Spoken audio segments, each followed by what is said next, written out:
ఆల్మట్టి ఎత్తు పెంపుతో తెలంగాణకు కర్ణాటక కాంగ్రెస్ మరణ శాసనం రాస్తుందన్నారు BRS working president KTR.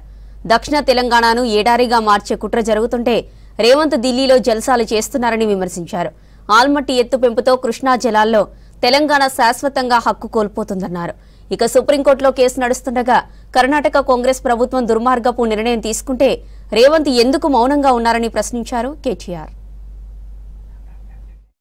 Karnataka ప్రభుత్వం ఏదైతే ఒక నిర్ణయం తీసుకొని 519 అడుగుల నుంచి 524 అడుగులకి ఆల్మట్టి డ్యామ్ ఎత్తు పెంచాలనే ప్రయత్నం చేస్తున్నదో ఇది తెలంగాణ ప్రజల ప్రయోజనాలకు, తెలంగాణ ముఖ్యంగా మహబూబ్ నగర్, నల్లగొండ, ఖమ్మం, అదేవిధంగా రంగారెడ్డి జిల్లా ప్రజలందరికీ కూడా ఇది ఒక దారుణాతి దారుణమైన నిర్ణయంగా పరిణమిస్తుంది. ముఖ్యంగా మన రైతులకు కానీ, ఈ ప్రాంత ప్రజలకు కానీ కృష్ణా జలాల్లో మనకు శాశ్వతంగా మన హక్కులకు గండిగొట్టే ఒక ప్రయత్నం కర్ణాటక ప్రభుత్వం చేస్తూ ఉన్నది.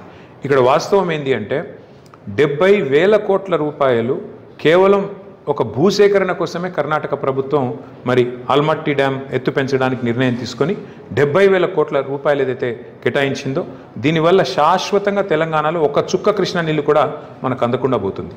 ఇవాళ కర్ణాటకలో ఉన్నది కాంగ్రెస్ ప్రభుత్వం, తెలంగాణలో ఉన్నది కాంగ్రెస్ ప్రభుత్వం.